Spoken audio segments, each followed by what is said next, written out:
The morning sun cast long shadows across the naval base as Sarah Martinez adjusted her crisp, white uniform for the third time. Her hands trembled slightly, not from the cool ocean breeze, but from the weight of what this day represented. After 18 months of grueling training, sleepless nights, and pushing her body and mind beyond limits she never knew existed, she was finally reporting for duty as a communications specialist with SEAL Team 7. Sarah had always been different from other girls in her small Texas hometown. While her classmates dreamed of prom dresses and college sororities, she found herself drawn to stories of military heroes and tales of courage under fire. Her father, a Vietnam veteran who rarely spoke of his service, had initially been skeptical when she announced her intention to join the Navy. But when he saw the unwavering determination in her eyes, the same look he recognized from his own mirror decades ago, he simply nodded and said, "Then, you better be the best damn sailor they've ever seen." The tattoo on her left shoulder blade had been her graduation gift to herself after completing basic training. It was a delicate compass rose intertwined with her family's initials, a permanent reminder of both her new direction in life and the people who had guided her there. The design was elegant, meaningful, and completely within Navy regulations regarding size and placement. She had researched the policies extensively, even consulting with her recruitment officer to ensure compliance. Walking through the base's main corridor, Sarah couldn't help but notice the curious glances from other personnel. Being one of only a handful of women assigned to support special operations wasn't uncommon, but it still drew attention. She held her head high, remembering the words of her drill instructor. Confidence isn't about feeling superior to others. It's about being prepared for whatever comes your way. The communications center buzzed with activity as Sarah approached her new workstation. Banks of sophisticated equipment lined the walls, their screens flickering with encrypted messages and real-time data feeds from operations around the globe. This was the nerve center that kept elite teams connected to command, and Sarah felt a surge of pride, knowing she would play a crucial role in keeping heroes safe. "Martinez, you're early," called out Chief Petty Officer Johnson, a weathered man whose kind eyes contradicted his intimidating presence. "Good trait in this line of work. Let me show you around before the briefing starts." As Johnson led her through the facility, explaining the various communication protocols and security measures, Sarah absorbed every detail. This wasn't just about operating radios or managing data streams. Lives depended on every transmission being perfect. One missed message, one moment of unclear communication, could mean the difference between a successful mission and tragedy. "The SEAL teams rely on us completely when they're in the field," Johnson explained as they paused near a wall covered with photos of successful operations. "We're their lifeline back home, their connection to intelligence, medical support, and extraction. There's no room for error here, Martinez. But from what I've heard about your training scores, error isn't something we need to worry about with you." The briefing room filled gradually with personnel from various departments. Sarah took a seat near the back, still adjusting to her new environment. The casual conversation around her ranged from weekend plans to technical discussions about new encryption software. She listened carefully, beginning to understand the dynamics of this close-knit team. At exactly 0800 hours, the room fell silent as Commander James Blackwood entered. Sarah had heard stories about the legendary SEAL officer during her training, but seeing him in person was something entirely different. Blackwood carried himself with the quiet confidence of someone who had faced death countless times and emerged victorious. His presence commanded respect without demanding it, and his reputation for both tactical brilliance and unwavering loyalty to his men was well known throughout the special operations community. "Ladies and gentlemen, we have several new additions to our team today," Blackwood began, his voice carrying easily through the room. "I expect you to bring them up to speed quickly and efficiently. We have operations brewing that will require everyone performing at their absolute best." Sarah felt her pulse quicken as Blackwood's gaze swept the room. This was her moment to make a first impression on the man who would essentially control her professional future. She sat straighter, hands folded properly, displaying the military bearing that had been drilled into her during countless hours of training. "Before we begin the operational briefing, I want each new team member to stand and introduce themselves," Blackwood continued. "Tell us your name, your background, and what you bring to this team." One by one, the new personnel stood and spoke. a young intelligence analyst from Michigan who had graduated top of his class, a medical corpsman from California with emergency room experience, a logistics coordinator from Georgia with a master's degree in supply chain management. Each introduction was professional, confident, and well-received. When Blackwood's eyes landed on Sarah, she rose smoothly to her feet. Petty Officer Second Class, Sarah Martinez, sir. Communications specialist with advanced certifications in secure satellite systems and battlefield coordination protocols. I graduated second in my class from the Navy's Advanced Communications School and completed additional training in high-stress environment operations. Where are you from, Martinez? Blackwood asked, his tone neutral but attentive. San Antonio, Texas, sir. My father served in Vietnam with the Army's 1st Cavalry Division, and I grew up understanding the importance of military service and sacrifice. Blackwood nodded approvingly. Texas, good. We can always use people who understand hard work and dedication. What made you choose communications over other specialties? Sarah had prepared for this question, but she answered from the heart rather than from rehearsed talking points. Sir, I realized early in my training that communication is the thread that holds everything together in military operations. The most skilled operators in the world can't complete their missions without reliable, secure communication channels. I want to be part of something that directly supports our warriors in the field. Well said. Take your seat. As Sarah sat down, she noticed several approving nods from the other personnel in the room. Her answer had been honest, confident, and demonstrated an understanding of how her role fit into the larger mission. She felt a small surge of satisfaction, knowing she had made a positive first impression. The briefing continued with Blackwood outlining upcoming training exercises and discussing new protocols for interagency coordination. Sarah took careful notes, already beginning to see how her skills would integrate with the team's existing capabilities. The complexity of modern special operations required seamless coordination between dozens of specialists, and she was eager to prove herself worthy of the trust being placed in her. After the formal briefing ended, Chief Johnson approached Sarah's desk. Not bad, Martinez. Blackwood doesn't usually ask follow-up questions unless he's impressed. You handled yourself well. Thank you, Chief. I just want to do my job and support the team. That attitude will serve you well here. Now, let me introduce you to your direct supervisor and show you the specific systems you'll be working with. The remainder of the morning flew by as Sarah immersed herself in learning the intricate communication networks that connected the base to operations worldwide. Each system had multiple redundancies and security layers, reflecting the critical nature of the information being transmitted. She found herself fascinated by the sophisticated technology and the responsibility it represented. During lunch break, Sarah joined several other junior personnel in the base cafeteria.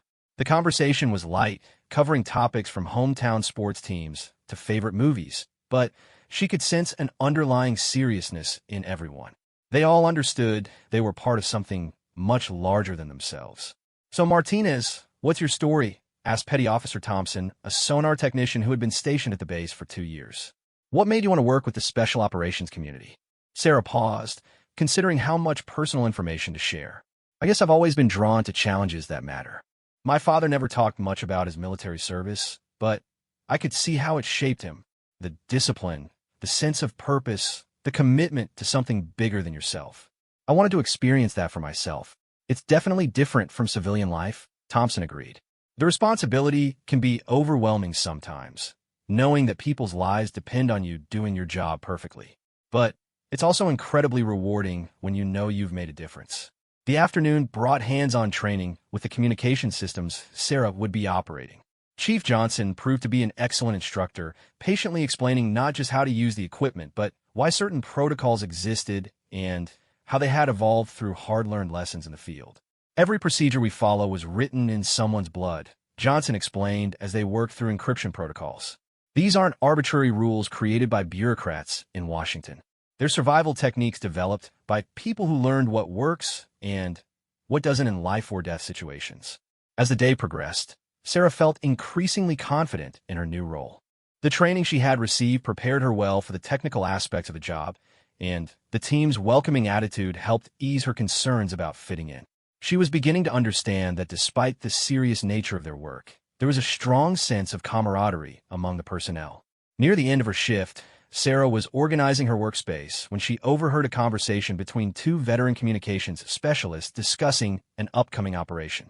While they were careful not to share classified details, their tone suggested something significant was being planned. "Martinez," Chief Johnson called from across the room, "before you head out today, I want you to review these standard operating procedures. Study them tonight, and be prepared to discuss them tomorrow morning. We'll be conducting some realistic training exercises next week, and I want you completely familiar with emergency protocols." Sarah accepted the thick manual, understanding that her real education was just beginning. Book learning and simulated exercises could only teach so much. The true test would come when real operations began and people's lives hung in the balance. Walking back to her quarters as the sun began to set over the Pacific Ocean, Sarah reflected on her first day. The work was challenging and important, exactly what she had hoped for when she chose this path. The people were professional and welcoming, treating her as a valued team member rather than an outsider trying to prove herself. She thought about her father, probably finishing dinner at this very moment back in Texas. He would be proud to know she had successfully integrated into one of the military's most elite support teams. She made a mental note to call him over the weekend and share what details she could about her new assignment. In her small but comfortable room, Sarah changed out of her uniform and settled down with the procedures manual Chief Johnson had given her. As she read through page after page of communication protocols, emergency procedures, and security guidelines, she began to truly appreciate the complexity of supporting special operations. Each page represented lessons learned through experience, sometimes tragic experience. The redundant communication checks weren't bureaucratic inefficiency. They were safeguards against the kind of miscommunication that could leave a team stranded in hostile territory. The encryption procedures weren't paranoid overcaution. They were protection against enemies who would kill to obtain operational intelligence. As the evening wore on, Sarah found herself completely absorbed in her studies. This wasn't just about learning to operate equipment. It was about understanding her role in keeping America's elite warriors safe and effective. Every message she would transmit, every status report she would receive, could be the difference between mission success and disaster. Tomorrow would bring new challenges and continued learning, but tonight Sarah felt a deep sense of satisfaction. She had taken the first step toward proving herself worthy of the trust placed in her. The journey ahead would be demanding, but she was ready for whatever came next. The last thing she saw before falling asleep was the compass rose tattoo reflected in her mirror, reminding her of the new direction her life had taken and the family who had supported her journey to this moment. She was exactly where she belonged, ready to serve with distinction and honor. 3 weeks into her assignment, Sarah had established herself as a reliable and competent member of the communications team. Her dedication to mastering every aspect of her role hadn't gone unnoticed, and Chief Johnson had begun assigning her increasingly complex tasks. She arrived early each morning and stayed late into the evening, absorbing everything she could about the intricate web of communication that supported special operations around the world. The base had its own rhythm, and Sarah was beginning to feel the pulse of it. Morning briefings at 0700, shift changes at precise intervals, and the constant hum of activity that never truly stopped. Even during the quietest hours of the night, someone was always monitoring communications from teams deployed in distant time zones, ensuring that America's warriors were never truly alone. On this particular Thursday morning, the atmosphere in the communications center felt different. There was an underlying tension that Sarah couldn't quite identify, but she had learned to trust her instincts. Chief Johnson seemed more focused than usual, and several senior personnel had been huddled in quiet conversations throughout the week. "Martinez," Johnson called from his desk, "I need you to run a complete systems check on Communication Array 7. We're implementing some new encryption protocols today, and I want everything verified before we go online." Sarah nodded and moved to the designated workstation. Array 7 was one of the primary channels used for high-priority communications with deployed teams, and she understood the importance of ensuring its reliability. As she began the methodical process of checking each component, she found herself thinking about the operators who depended on these systems. She had seen some of the SEAL team members around the base, and they were impressive individuals. They moved with a confident efficiency that spoke of extensive training and combat experience. These are people who volunteered for the most dangerous missions, trusting that their support team would provide the communication links that could mean the difference between life and death. The morning progressed smoothly until Sarah noticed an irregularity in one of the signal amplifiers. It wasn't a critical failure, but it was the kind of minor issue that could cause problems during extended operations. She immediately flagged it for the maintenance team and began documenting the problem. "Good catch, Martinez," Johnson said, appearing beside her workstation. "That kind of attention to detail is exactly what we need around here. Minor problems have a way of becoming major catastrophes at the worst possible moments." As Sarah completed her documentation, she became aware of increased activity in the briefing area. Several officers she hadn't seen before were arriving, and their serious expressions suggested something significant was developing. She focused on her work, but couldn't help noticing the heightened sense of urgency beginning to permeate the facility. Around midday, word began circulating that an important operation was being planned. Details were scarce, but the increased security measures and additional personnel suggested something major was in the works. Sarah felt a mixture of excitement and nervousness, knowing she might soon have the opportunity to support real-world operations rather than training exercises. Chief Johnson gathered the communications team for an impromptu meeting in the early afternoon.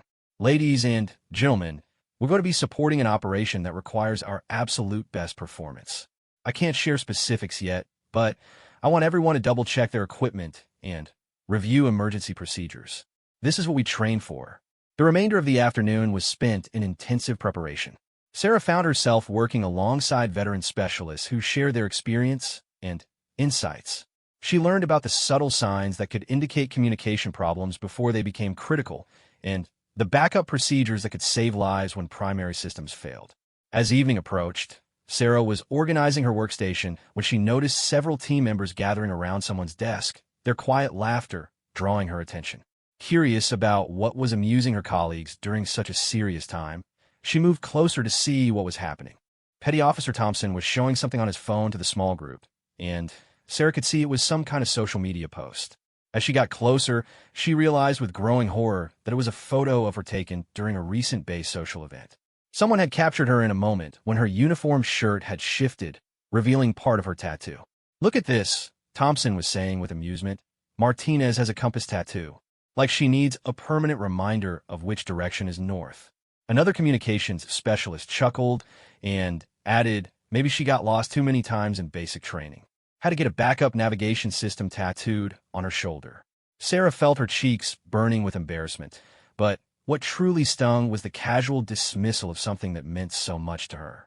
The tattoo represented her family's guidance and her new direction in life, but to these colleagues, it was just fodder for jokes. She considered speaking up, explaining the meaning behind her choice, but something held her back. The laughter continued as others joined the group, each adding their own commentary about the tattoo. Sarah heard words like typical and amateur mixed with the amusement, and she realized that some of her colleagues saw her ink as evidence that she was somehow less serious or professional than others. "I bet she thought it would make her look tough," someone suggested, causing another round of quiet laughter. Sarah retreated to her workstation, trying to focus on her tasks while processing what had just happened. She had expected some challenges in proving herself in this environment, but she hadn't anticipated having her personal choices become the subject of ridicule. The tattoo was completely within regulations, and she had never hidden it or been ashamed of it. As the laughter gradually died down and people returned to their work, Sarah struggled with conflicting emotions. Part of her wanted to confront the group and defend her choice, while another part wondered if she should simply ignore the incident and hope it would be forgotten. She had worked so hard to establish herself as a competent professional, and now she feared that her colleagues might view her differently. Chief Johnson appeared at her workstation, his expression unreadable. "Everything all right, Martinez? You seem distracted. Just focus on the equipment checks, Chief," Sarah replied, not wanting to appear unable to handle workplace social dynamics. Johnson studied her for a moment, then glanced toward the group that had been laughing earlier. His expression suggested he might have witnessed the incident, but he didn't comment directly. "Remember, Martinez, in this business, respect is earned through performance, not appearance. Keep doing your job the way you have been, and everything else will sort itself out." The evening shift change brought new personnel into the communications center, and the earlier incidents seemed to fade into the background. Sarah threw herself into her work, determined to prove that her competence and dedication were what truly mattered. She spent extra time reviewing the new encryption protocols, ensuring she understood every detail. As the night progressed, Sarah found herself working closely with Staff Sergeant Williams, a veteran communications specialist who had been with Special Operations for over a decade. Williams had a reputation for being demanding, but fair, and Sarah valued the opportunity to learn from someone with such extensive experience. "I heard there was some chatter earlier about your tattoo," Williams said during a quiet moment between tasks. Her direct approach surprised Sarah, who had hoped the incident would remain unnoticed by senior personnel. "It's within regulations," Sarah replied carefully, unsure how much she should reveal about her feelings. "I know it is. I also know that some people around here need to find better ways to spend their time than gossiping about their colleagues," Williams said firmly. "Your tattoo doesn't affect your ability to operate communication equipment or support our teams in the field. Anyone who thinks otherwise isn't paying attention to what actually matters." Sarah felt a wave of relief and gratitude for Williams' support. It reminded her that not everyone shared the attitude she had encountered earlier, and that there were people who judge her based on her work rather than her personal choices. "Thank you, Sergeant. I appreciate that. Don't thank me for stating the obvious. Just keep doing your job the way you have been. That's how you earn respect in this community." The conversation with Williams helped restore some of Sarah's confidence, but she couldn't completely shake the impact of the earlier incident. As she continued her work through the night, she found herself being more conscious of her uniform, ensuring that her tattoo remained covered to avoid providing more ammunition for gossip. Around midnight, Sarah was monitoring routine communications when she received an encrypted message that required immediate attention. The transmission was from a team conducting a training exercise in a remote location, and they were reporting equipment malfunctions that could compromise their mission timeline. Working quickly but carefully, Sarah coordinated with the base's technical team to diagnose the problem and establish alternative communication channels.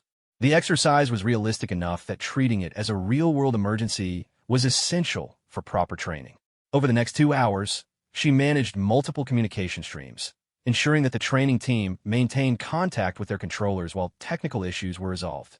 The successful resolution of the communication crisis earned Sarah recognition from the duty officer and demonstrated her ability to perform under pressure. As she completed the required documentation, she felt a renewed sense of confidence in her professional capabilities. Whatever some people might think about her tattoo, her competence in critical situations was undeniable. When Chief Johnson arrived for the morning shift change, he was briefed on the overnight communication emergency and Sarah's role in resolving it. "Excellent work, Martinez. That's exactly the kind of problem-solving we need from our team. You kept your head under pressure and found solutions instead of making excuses." The praise from Johnson helped counter some of the negative feelings from the previous day's incident. Sarah realized that while she couldn't control what some people thought about her personal choices, she could control her professional performance. Excellence in her duties would speak louder than any gossip or uninformed judgments. As the morning briefing began, Sarah noticed that the base's activity level had increased even further overnight. Additional security personnel were visible, and there was a sense of anticipation that suggested major developments were imminent. She found herself hoping that when the real operation began, her skills would be put to the test supporting actual missions rather than training exercises. The briefing covered routine operational updates and new security protocols, but Sarah could sense that bigger announcements were coming. The senior staff's body language and the increased presence of unfamiliar officers suggested that significant operations were being planned, possibly involving multiple teams and extended deployments. After the briefing, Sarah returned to her workstation with renewed determination. Whatever challenges lay ahead, whether professional obstacles or personal difficulties with colleagues, she was committed to proving herself worthy of the trust placed in her. The tattoo incident had been painful, but it had also strengthened her resolve to succeed through excellence rather than seeking acceptance through conformity. As she began her daily equipment checks, Sarah reflected on the lessons she was learning about military culture and personal resilience. The path to earning respect in this environment would be longer and more challenging than she had initially anticipated, but she was prepared for whatever lay ahead. Her compass tattoo might have drawn unwelcome attention, but The values it represented, family guidance and purposeful direction, would guide her through any difficulty she encountered. The morning sun streaming through the communication center's windows seemed to promise new opportunities and fresh challenges. Sarah was ready for both. The following Monday brought an unexpected turn of events that would forever change Sarah's experience at the base. Commander Blackwood had scheduled what was supposed to be a routine inspection of the communications facility, but the timing coincided with a period of particularly high operational tempo. 3 separate training exercises were running simultaneously, and the communications team was managing an unusually complex web of secure channels and coordination requirements. Sarah arrived that morning to find the center buzzing with more activity than she had ever seen. Multiple workstations were occupied, backup systems were online, and the large display monitor showed a real-time map dotted with training teams spread across several states. Chief Johnson was coordinating between different groups, his usual calm demeanor showing signs of stress as he managed the competing demands for communication resources. "Martinez, I need you on Array 12 today," Johnson called out as soon as he spotted her. "We've got a multi-team exercise that requires coordination between air assets, ground teams, and naval units. It's the most complex communication challenge we've run in months, and I want our most reliable operators handling the critical links." The assignment was both an honor and a significant responsibility. Array 12 handled command-level communications between exercise controllers and team leaders, meaning that any mistake Sarah made would be immediately visible to senior leadership. She felt a familiar surge of nervous energy as she settled into the workstation and began reviewing the morning's communication plan. The exercise scenario involved a simulated hostage rescue operation requiring precise coordination between multiple SEAL teams, helicopter crews, and intelligence analysts. Sarah's role was to maintain secure communication channels between the various elements, while ensuring that classified information remained protected from simulated enemy monitoring attempts. As the morning progressed, the complexity of the exercise became apparent. Teams were constantly reporting position changes, requesting intelligence updates, and coordinating timing for their movements. Sarah found herself managing multiple conversations simultaneously while monitoring for any signs of communication failures or security breaches. Around 1,000 hours, she noticed something that made her pause. One of the ground teams had gone several minutes without a scheduled check-in, and their last transmission had contained some unusual background noise. Following protocols, Sarah immediately attempted to re-establish contact while preparing to alert the exercise controllers about the potential communication problem. "Sierra Team 7, this is Base Comm, requesting status update," Sarah transmitted, her voice calm and professional despite her growing concern. The response came back weak and distorted, suggesting either equipment malfunction or interference from the training environment. Sarah quickly switched to an alternate frequency and began running diagnostics on the communication link. Her training kicked in automatically as she worked through the established troubleshooting procedures. Chief Johnson appeared behind her workstation, drawn by her activity. "What's the situation, Martinez?" "Sierra 7 has degraded communications, Chief. Signal strength is down 60% from normal, and there's intermittent interference. I'm running diagnostics and attempting to establish contact on backup frequencies." Johnson nodded approvingly. "Good response. Keep working the problem and keep me informed." For the next 20 minutes, Sarah worked systematically through every available option to restore reliable communications with Sierra Team 7. She coordinated with the base's technical team to boost signal strength, attempted contact through relay stations, and even explored the possibility of using other teams as communication intermediaries. The breakthrough came when she realized that the team's location had taken them into a terrain feature that was blocking their primary transmission path. By switching to a satellite relay system and adjusting the transmission protocols, she was able to restore clear communication just as the team was preparing for a critical phase of their exercise. "Outstanding work, Martinez," Johnson said as the communication link stabilized. "You just demonstrated exactly the kind of problem-solving we need in real-world situations." Sarah felt a surge of professional satisfaction, knowing that her quick thinking and thorough preparation had prevented what could have been a significant disruption to the exercise. More importantly, she had proven her ability to perform under pressure while managing multiple complex tasks simultaneously. The morning's success was interrupted by an announcement that Commander Blackwood would be conducting his inspection earlier than originally planned. The communications team quickly shifted into preparation mode, ensuring that all equipment was properly organized and that documentation was current and accessible. At exactly 1,130 hours, Commander Blackwood entered the communications center with his usual commanding presence. He moved systematically through the facility, examining equipment, reviewing procedures, and asking pointed questions about operational readiness. Sarah watched from her workstation as he approached, knowing that this inspection could significantly impact her standing with the unit's leadership. "Chief Johnson, I understand you've been running some complex exercises today," Blackwood began as he reviewed the activity displays. "How has your team been handling the increased operational tempo?" "Very well, sir. We've had some communication challenges that required creative solutions, but my people have been performing excellently," Johnson replied, glancing meaningfully towards Sarah's workstation. Blackwood followed Johnson's gaze and approached Sarah's position.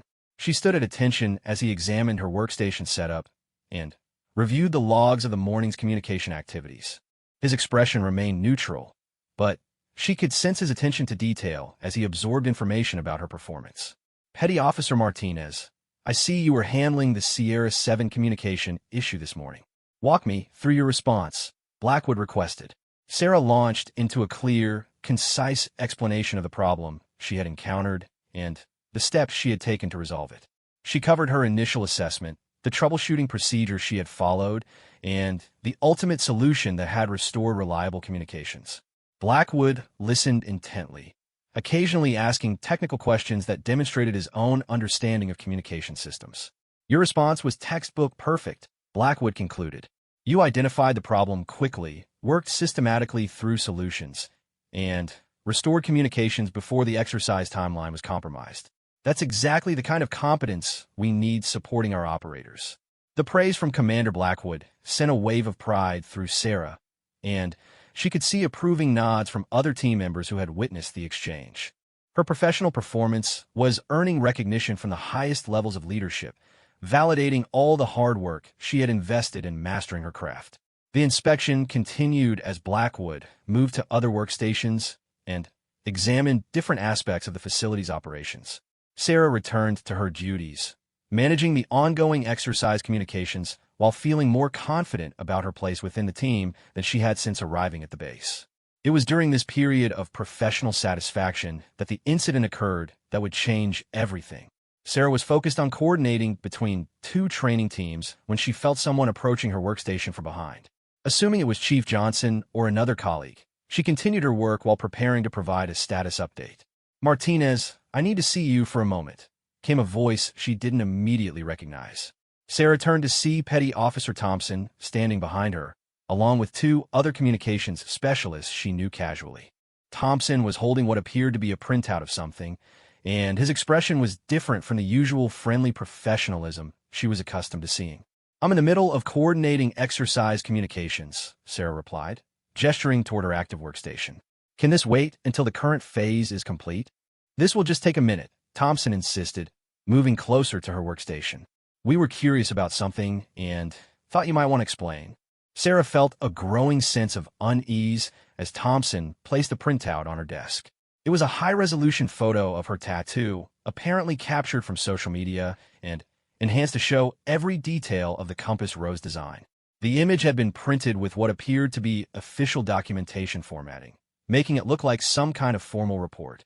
"We were discussing your tattoo with some other people, and someone raised an interesting question," Thompson continued, his tone taking on a slightly mocking edge. "The regulation says tattoos have to be appropriate and non-controversial, right? Well, we're wondering if a compass rose might be considered a navigation aid, which could technically violate the prohibition against tattoos that serve a functional purpose." Sarah stared at the printout, struggling to process what was happening. The regulation Thompson was referencing was real, but his interpretation was so absurd that she initially thought he must be joking. The idea that her decorative compass rose tattoo could be considered a functional navigation aid was beyond ridiculous. "That's not how the regulation works," Sarah replied, her voice steady despite her growing anger. "Decorative designs inspired by military symbols are specifically allowed as long as they meet size and placement requirements.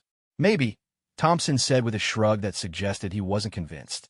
But we thought it might be worth getting clarification from someone with more authority.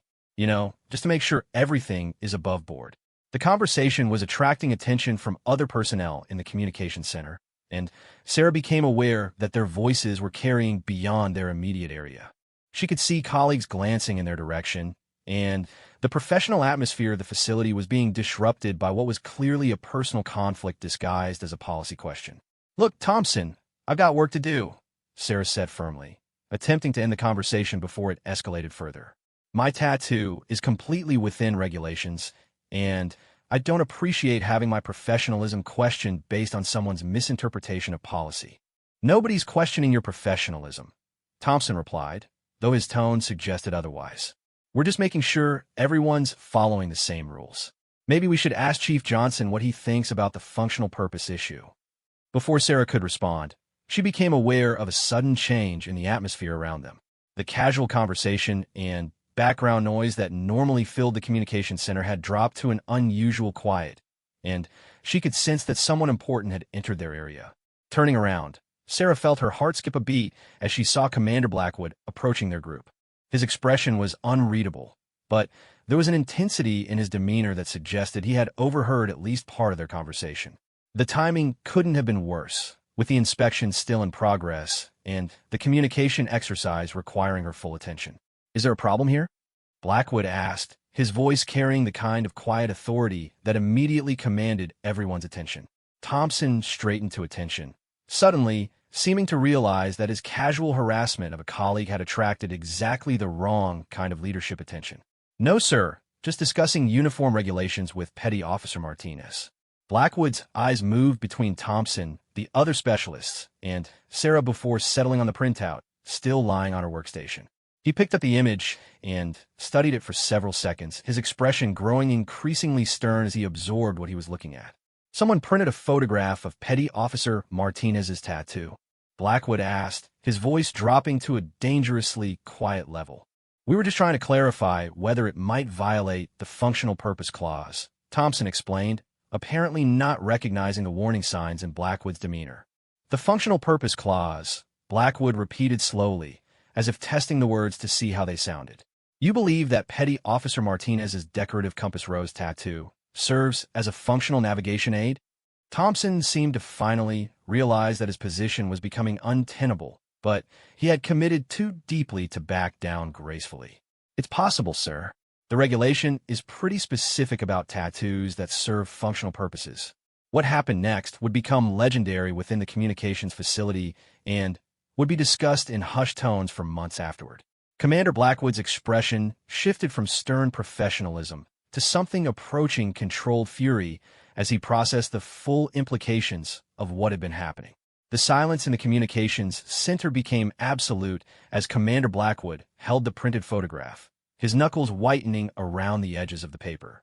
Sarah had never seen the legendary SEAL officer angry before, but she was witnessing the controlled fury of a man who had spent decades leading elite warriors and had zero tolerance for the kind of petty harassment he was observing. "Petty Officer Thompson," Blackwood began, his voice dropping to a level that was barely audible but carried throughout the entire facility. "Are you telling me that while we are conducting critical training exercises that could determine life or death outcomes for real operations, you and your colleagues have been spending time photographing, printing, and analyzing another sailor's personal tattoo?" Thompson's face had gone pale as he began to understand the magnitude of his mistake. "Sir, were you just what?" Blackwood interrupted, his voice rising slightly, but maintaining that razor-sharp edge that every person in the room could feel cutting through the air. "Were you just harassing a colleague who has been performing her duties with distinction? Were you just wasting government resources to print personal photographs? Were you just undermining unit cohesion during a period of high operational tempo?" Sarah felt frozen in place, watching as one of the most respected leaders in the special operations community systematically dismantled the casual cruelty that had been directed at her. She had hoped someone would eventually stand up for her, but she had never imagined it would happen so dramatically or so publicly. "Commander, I think there might be a misunderstanding," one of Thompson's companions attempted to interject. Blackwood's gaze shifted to the new speaker with laser focus. "Petty Officer Williams, Please enlighten me about this misunderstanding. Explain to me how printing unauthorized photographs of a colleague's personal tattoo and questioning her compliance with regulations constitutes anything other than harassment. Williams opened his mouth, but no words emerged. The logic of their actions, when presented by Commander Blackwood, revealed itself to be indefensible. What had seemed like harmless teasing or legitimate policy clarification was exposed as something far more troubling. Chief Johnson, Blackwood called without taking his eyes off the group of communication specialists. Yes, sir, Johnson responded immediately, appearing beside the commander with the efficiency of someone who had worked with military leadership for decades. How long has Petty Officer Martinez been assigned to this facility? 3 weeks, sir. And how would you assess her performance during that time? Johnson didn't hesitate. Exemplary, sir. She's been consistently early, stays late to master new procedures, and this morning she prevented a communication failure that could have compromised the exercise timeline. She's one of the most dedicated and competent specialists I've supervised. Blackwood nodded, then looked directly at Sarah. Petty Officer Martinez, how long have you had that tattoo? 18 months, sir. I got it after completing basic training as a personal milestone. And at any point during your 18 months of service, has any instructor, supervisor, or commanding officer ever suggested that it violated uniform regulations? No, sir. I researched the regulations extensively before getting it and confirmed compliance with my recruitment officer. Blackwood turned back to Thompson and his companions, and Sarah could see that his controlled anger had evolved into something even more dangerous, professional disappointment from a leader who expected better from his people. So what we have here, Blackwood continued, his voice now carrying the measured cadence of someone delivering a formal assessment, is a group of supposed professionals who decided to photograph, enhance, print, and analyze a colleague's personal tattoo while she was trying to perform critical mission support duties. This same colleague who has been performing her job with distinction while you've been playing amateur regulation enforcement. The weight of Blackwood's words settled over the group like a physical presence. Sarah could see other personnel throughout the communications center who had stopped their work entirely to witness this unprecedented dressing down from one of the base's most senior leaders. But what's most troubling to me, Blackwood continued, his voice beginning to rise with genuine anger, is that while this sailor has been working to support our teams in the field, you've been undermining her with gossip, jokes, and now what amounts to organized harassment. Do you have any idea what that does to unit cohesion? Do you understand how your behavior affects mission readiness? Thompson made one last desperate attempt to salvage the situation. Sir, we never intended any disrespect. We were just trying to make sure everyone was following the same standards. The excuse proved to be exactly the wrong thing to say. Commander Blackwood's expression shifted from controlled anger to something approaching volcanic fury as the full implications of Thompson's words hit him. Standards? Blackwood repeated, his voice now carrying enough force to be heard clearly throughout the entire facility. You want to discuss standards? Let me tell you about standards, Petty Officer Thompson. What followed was a verbal dismantling that would be remembered by everyone present for the rest of their careers. Blackwood's voice carried the accumulated frustration of a career spent dealing with the kind of petty behavior that undermined the professionalism he demanded from his units. The standard in this facility is mission excellence above all else. The standard is treating your colleagues with respect regardless of their personal choices that fall within regulations. The standard is focusing on your job instead of looking for ways to tear down the people working beside you. Sarah felt tears beginning to form in her eyes, not from embarrassment or fear, but from relief and gratitude. After weeks of questioning herself and wondering if she belonged in this environment, she was hearing from the highest authority that her colleagues' behavior toward her was unacceptable and unprofessional. Petty Officer Martinez, Blackwood said, suddenly, shifting his attention to her, I owe you an apology. This kind of behavior should never have been tolerated in my facility, and the fact that it escalated to this point represents a failure of leadership on my part. Sarah was stunned by the unexpected apology from such a senior officer. Sir, that's not necessary. Yes, it is necessary, Blackwood interrupted. Everyone in this facility needs to understand that harassment disguised as policy enforcement will not be tolerated under any circumstances. Your tattoo is appropriate, regulation compliant, and, frankly, none of anyone else's business. More importantly, your performance has been exemplary, and that's what matters in this unit. The commander then, turned his attention back to Thompson and his companions, and his expression made it clear that their consequences would be swift and significant. Chief Johnson, I want a complete review of these sailors' recent performance evaluations. I also want a formal investigation into this incident, including how that photograph was obtained and whether any government resources were used inappropriately.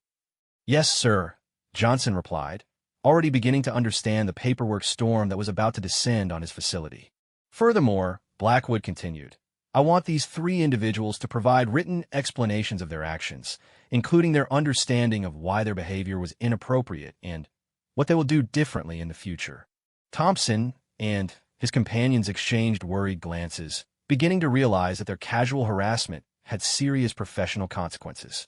Written reprimands would become part of their permanent records and could affect future assignments and advancement opportunities.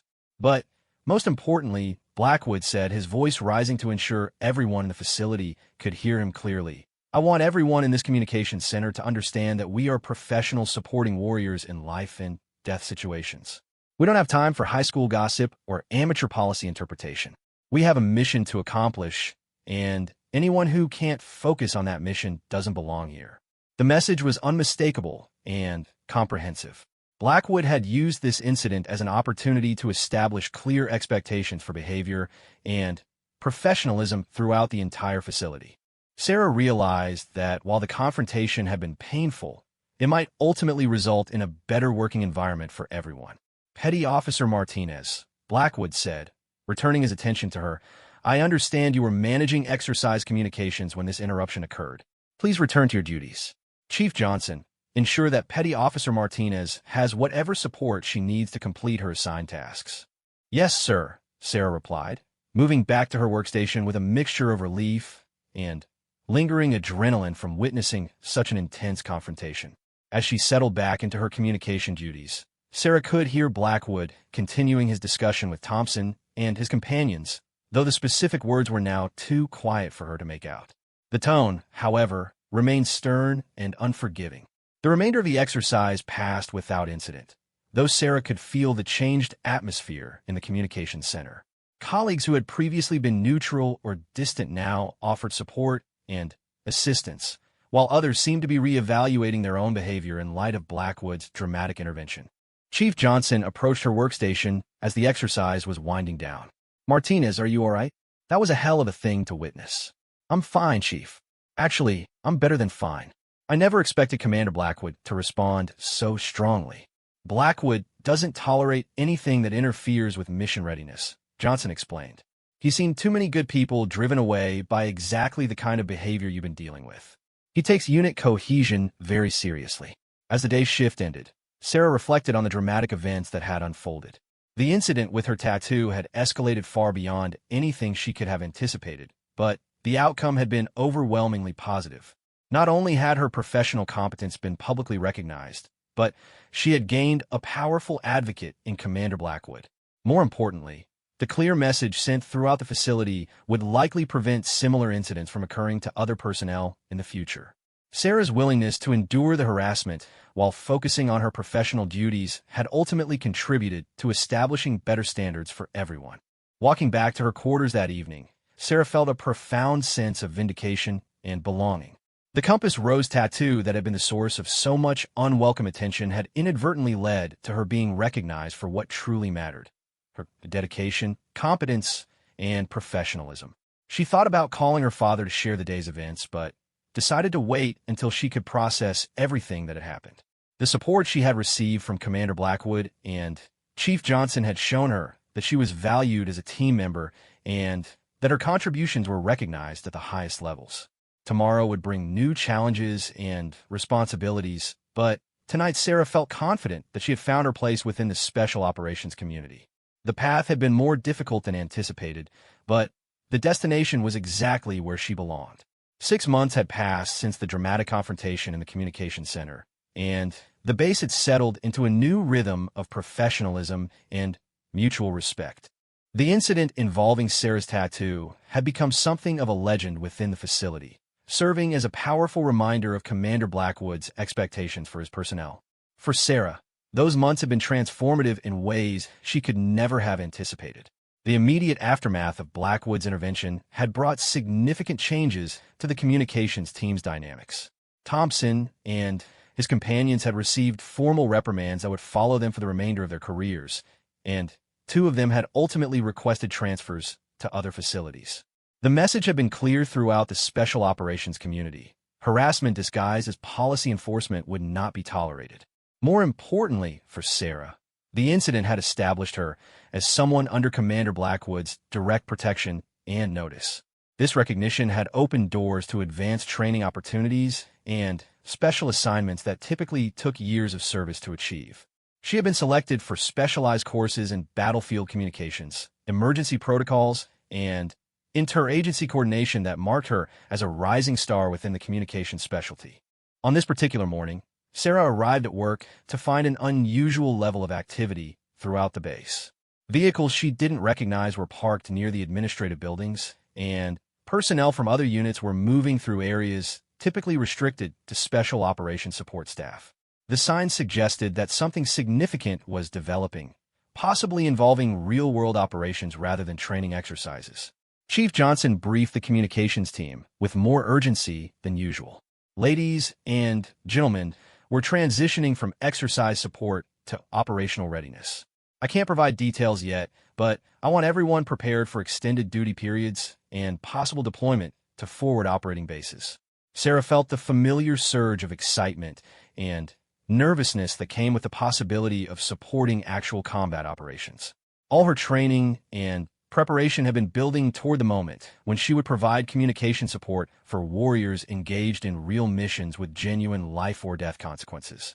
The morning progressed with intensive preparation activities as the communications team checked and double-checked every piece of equipment, reviewed emergency procedures, and coordinated with intelligence personnel who would be providing real-time battlefield information.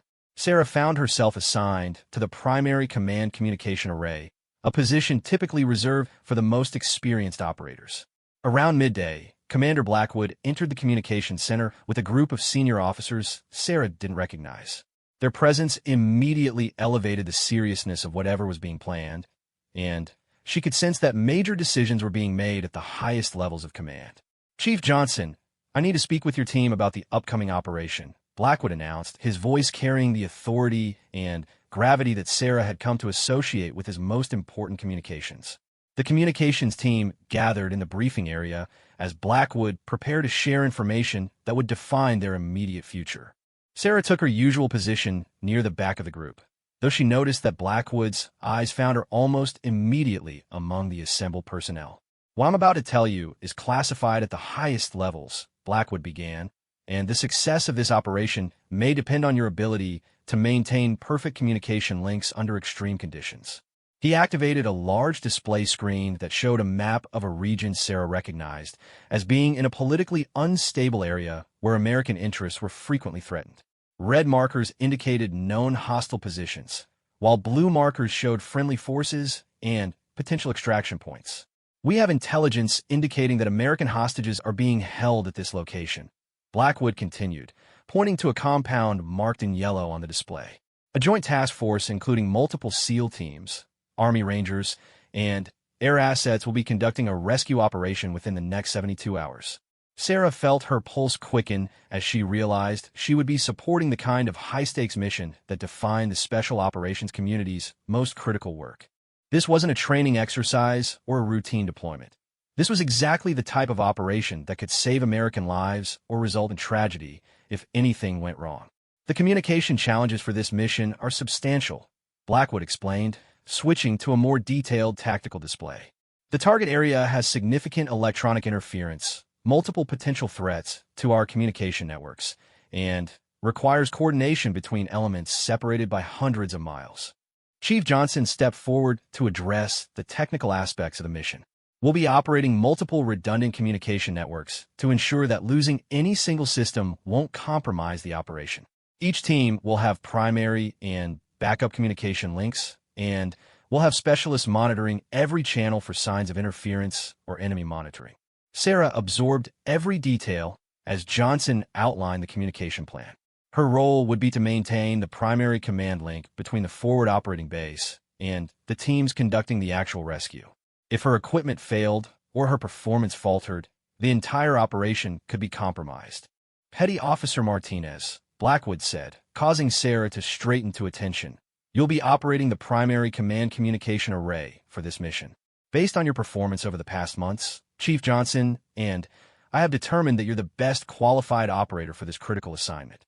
The announcement sent a wave of pride and terror through Sarah as she realized the magnitude of the responsibility being placed on her shoulders. 6 months ago, she had been a new arrival, struggling to prove herself worthy of the team. Now she was being entrusted with the communication link that could determine the success or failure of a hostage rescue operation. "Sir, I'm honored by your confidence," Sarah replied, her voice steady despite the adrenaline coursing through her system. "This isn't about honor," Martinez, Blackwood said with a slight smile. "This is about competence, reliability, and performance under pressure. You've demonstrated all of those qualities consistently since arriving here."